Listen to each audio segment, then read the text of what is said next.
let's get in political reactions as well as what political analysts feel on what the Prime Minister's speech entailed, as well as the remarks by the opposition. Well, we have certain commercial commitments in this broadcast today, so we're going to keep it really short and tight. But let's begin with giving 2 minutes each to all our panelists. Their first comments. Joining me, Rajat Sethi, political analyst; Ashutosh, political analysts; Bhavya Narasimha Moorthy, spokesperson Congress; Pradeep Bhandari, spokesperson BJP. Pradeep Bhandari, to open with you, the Prime Minister there in the comments that he made, the opposition coming back, number one, stating that how is insulting one leader who was with the Congress, calling him traitor, is an insult to the larger Sikh community. Number two, indications that came in earlier that there was a ploy by the Congress or a conspiracy by Congress MPs to attack the Prime Minister physically. What's the credence to that?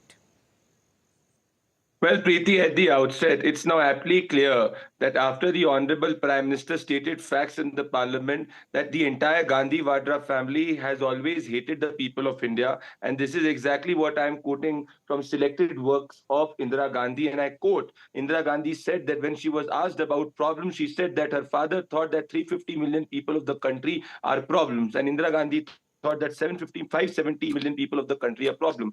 So the Congress party believes that anybody who does good for the country is a problem and he has to be eliminated. So the past precedent of the Congress party has been of calling Prime Minister Narendra Modi, Modi teri kabr khudegi, and wishing death for the Honorable Prime Minister. So at this moment, why has the Congress party resorted to theatrics and resorted to this abuse? Because the Honorable Prime Minister stands between the Congress party and its attempt to take the country backward. So is it true or not that what the Prime Minister said that during Operation Sindoor, the Congress party asked that Hindustan ke kitne jets gire? Is it true or not that when surgical strikes were conducted, Congress party asked for proof? Is it true or not that when Ram Mandir was constructed, the Congress party called it as a Nach Gana ka event? Is it true or not that the Congress party, when UPI was introduced, said that Hindustan ka garib kya jaake UPI karega, kya change dega? Is it true or not that Prime Minister Narendra Modi reflects the strength of the people of the country, where he's lifted more than 17 crore people out of poverty line? So PM Narendra Modi reflects the failure of the Congress party for 70 years,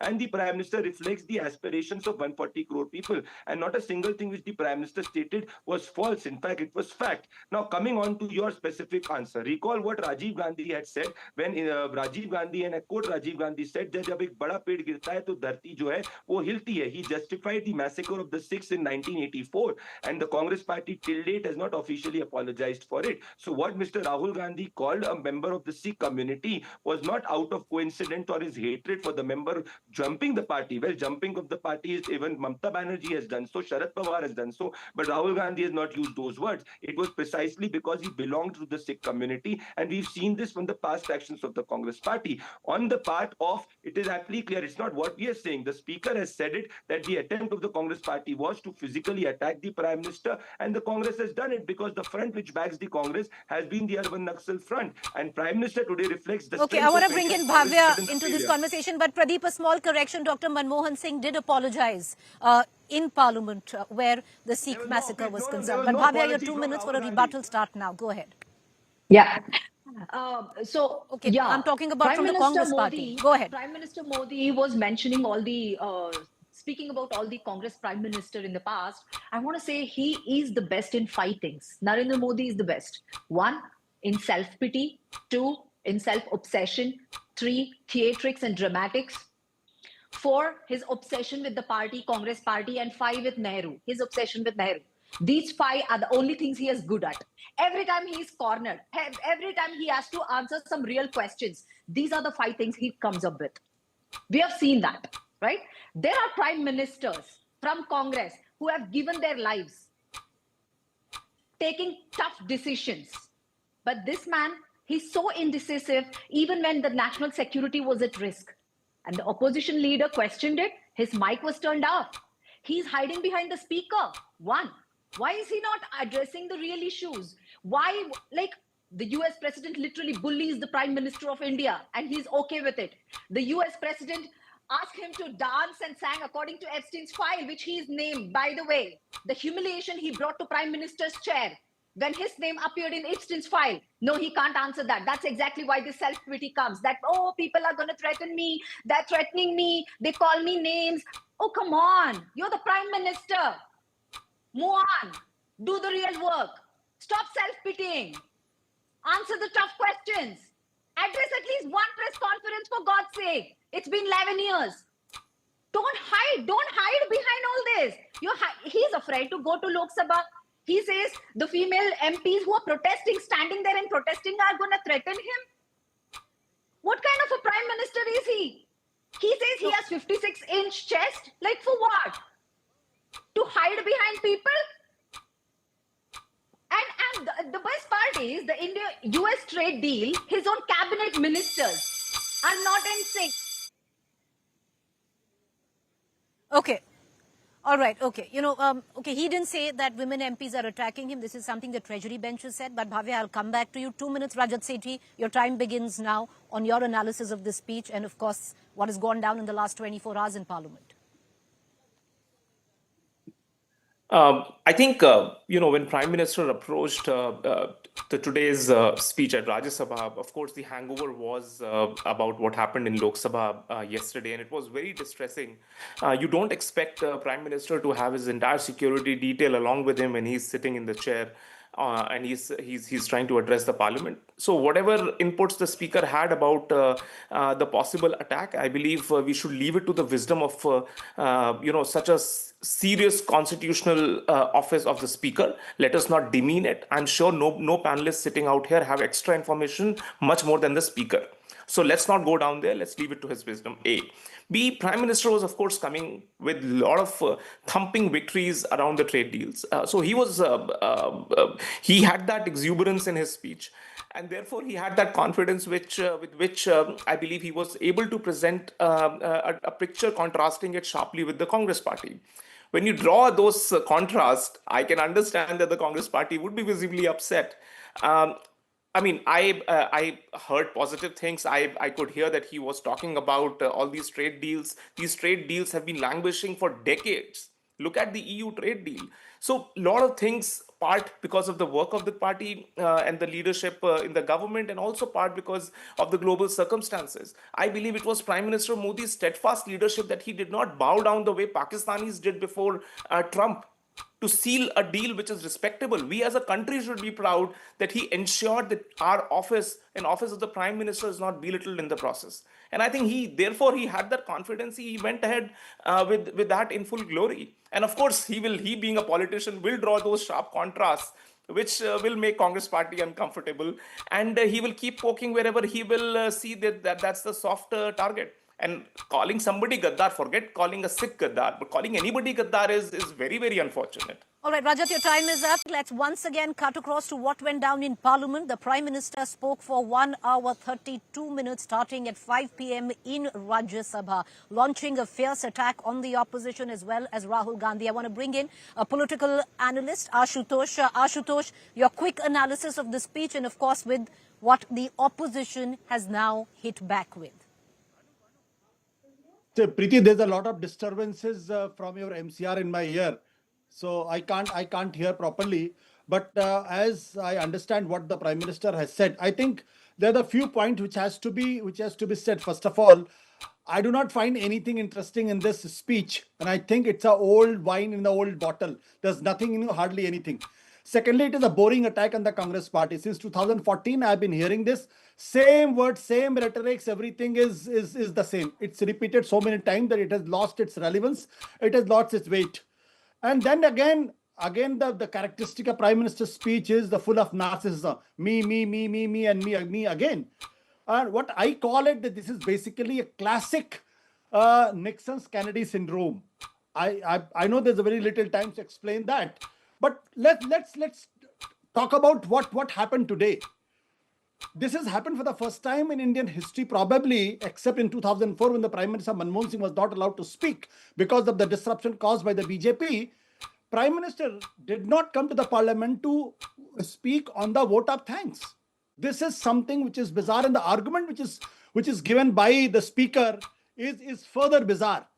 If there was something unprecedented was to happen to the Prime Minister, as said by Rajat Singh, then I think it needs a proper thorough investigation because it is related to the security of the Prime Minister. Has an FIR been lodged anywhere? Has any investigation been done? Has any member of parliament from where the Prime Minister or the Speaker was expecting, the Giraj Singh was expecting a kind of unprecedented thing? They have been detained? Have they been brought into the custody?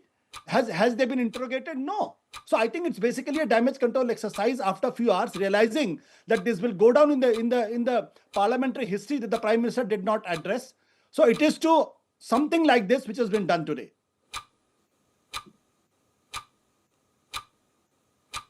Okay, Ashutosh, your time is up. I want to once again cut across to what the Prime Minister said. He took on Rahul Gandhi, suggesting that this was an insult to Sikhs, where Rahul Gandhi called Ravneet Singh Bittu as traitor.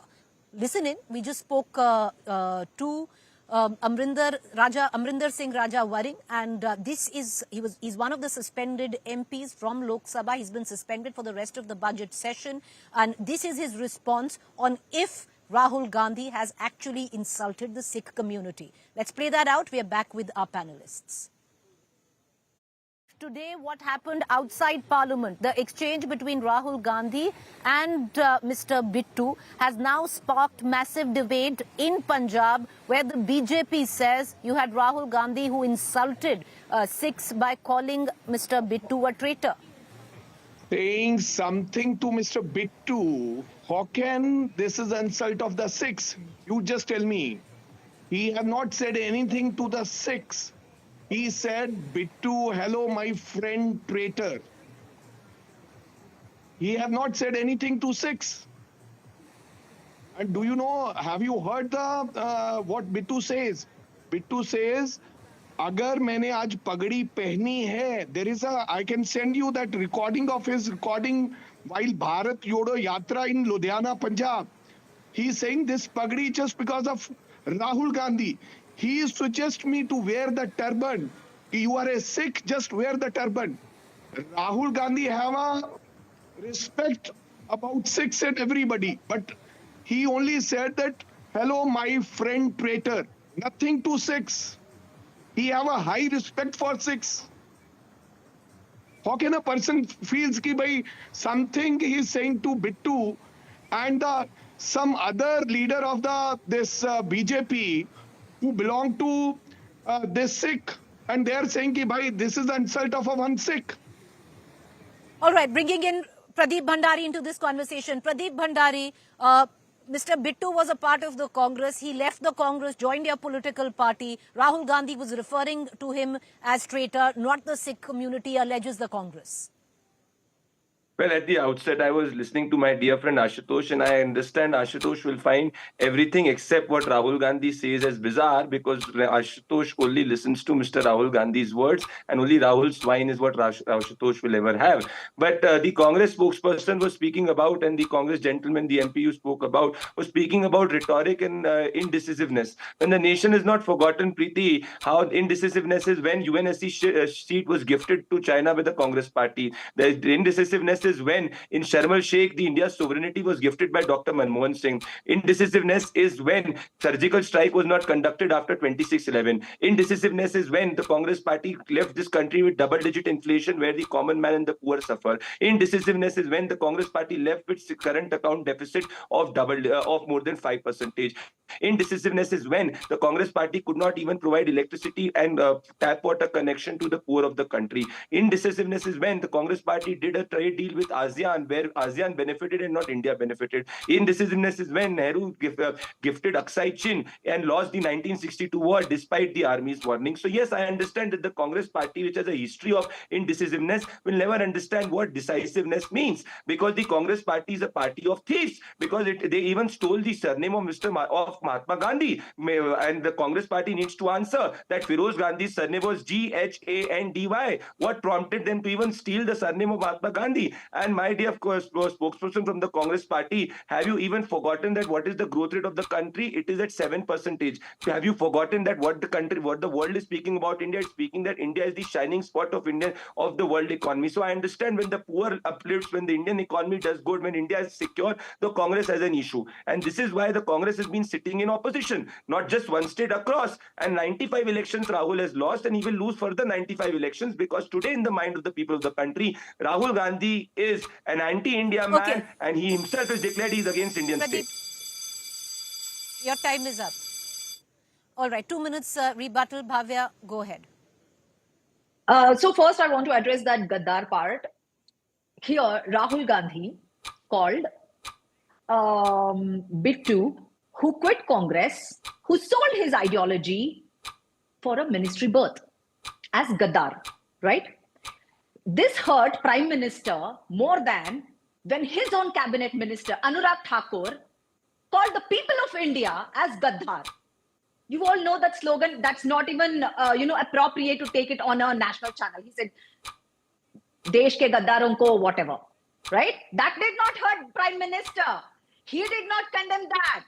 But this hurt Prime Minister when an individual was attacked. Second part, they playing this community card that he embarrassed the Sikh community. Come on, the first Sikh Prime Minister of this country was Dr. Manmohan Singh from Sikh community, from Congress. Don't play this community card, it won't help. Okay? You are hiding behind all these things because Narendra Modi is a coward. He is hiding behind not answering the real questions. You know what they are? He's letting the US president bully him into signing these trade deals. He's not answering why there were people dying in Indore drinking contaminated water. The China issue, most importantly, what the opposition leader asked in the parliament, he couldn't answer that. Let him come out and say, he did not take 2 hours just to say, let him do, asking the army chief to do what is right. After 2 hours, really? Do you even know how much even a minute matters in Indian army? On the field, when the Chinese troops are approaching the borders, does he know any value of the lives of our Indian army people? To take 2 hours just to say, let him do what he thinks is right? Bhavya, your time is up. I indecisiveness just and want to get coward? our viewers up to speed. Rahul Gandhi has just tweeted. Bhavya, your time is up. Can we get the faders down? Rahul Gandhi has just tweeted at the back of the Prime Minister's speech, vote of thanks in Rajya Sabha. He says, "Bas sawalon se itni घबराहट, मोदी जी सच्चाई से ऐसे डरे, झूठ की शरण ले ली है, खैर जो उचित समझा वही किया." Well, this is the response of Rahul Gandhi to the Prime Minister's speech, 1 hour 37 minute speech in Rajya Sabha. Rajat, 2 minutes, final words. It takes a lot of time to even comprehend what Rahul Gandhi is saying. I mean, where is this so scared of questions even coming from? The opposition leaders, including him, were allowed to speak and present whatever they deemed fit to counter the government. It was government's chance. So I think this is the broad tradition that was followed here as well. Where is it that the opposition parties' questions were not answered? It was in fact that the opposition parties staged a walkout. When does it even happen that a prime minister of this country is speaking and in the middle of it you want to interject? And if you're not allowed to interject, you simply walk out. This is the classic my way or the highway strategy that the Congress believes in, and they also still feel that either they'll have the voice or they have no business to be in the parliament. They would rather walk out and not give patient hearing to the prime minister. Isn't this shameful? My simple point here is, Congress party could have made even better positions, even better policy statements or policy criticism, whatever they wanted to do. Session after session, Congress does not stage a proper, a proper strategic attack on the government. They come out with flimsy arguments like the one that they made on the former army chief's book, part quoting them, not quoting the other part, where he in the very same book has said it in multiple interviews that no square inch of this land was taken away. But the Congress party won't quote that. If you want to be so intellectually dishonest, and then you expect that the Prime Minister of this country will stand up and give two hoots to about what you're trying to say, I'm sorry, he's not obliged to do that. You can live your own la la land and try to cook up stories around the sovereignty of this country. But I don't think the Prime Minister's office should stoop down to a level where they have to address this nonsensical things that were quoted by the leader of the opposition, Mr. Rahul Gandhi. So I'm happy that he stood there. He talked about quote unquote boring things that Ashutosh ji is saying, because if the country is running properly, if the Goldilocks scenario in development and growth numbers are being posted, inflation is 1%, then yes, inflation 1% is boring, because you will not see people filling up the streets against the government. Because if that happens, that is interesting for the political analyst sitting here. Okay. It is very boring for him Okay. once the factories are running and when people All are right. working in the factories quietly. That doesn't fit their narrative. That is boring for him. Okay. All right, Rajat. Okay, Rajat, I need to stop you there. I believe our clock stopped working, but I think our producers has timed it to 2 minutes. But Ashutosh, your 2 minutes start now. Go ahead. Thank God, Preeti, I'm not called traitor. Though I'm on a daily basis is being called traitor, from whom and who always loves to call me traitor, because I don't know, the BJP supporters, they find me so interesting and so exciting. They always like to attack me. Okay, that's besides the point. The point is very simple. I think the fundamental question which needs to be raised is the chair, is the speaker partial?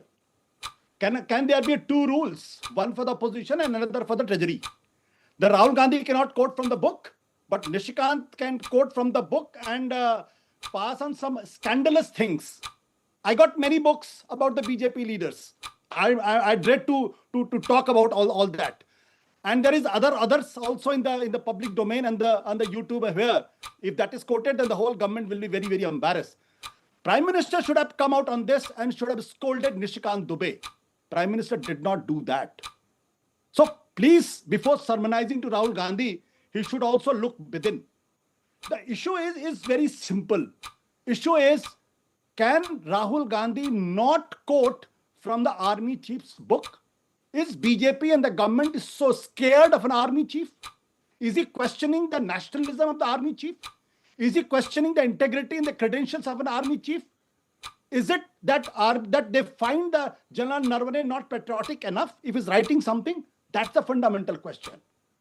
Because if Rahul Gandhi was talking nonsensical, then why the whole BJP and the government got so upset, did not allow him to quote?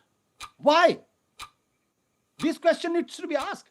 And the lie was spread that the book is not published. If book is not published, then how come the book exists? Say the book is not circulated in India because the government of India doesn't want book to be circulated. But I know many people who got the book. Outside India, the book is openly available on the shelf.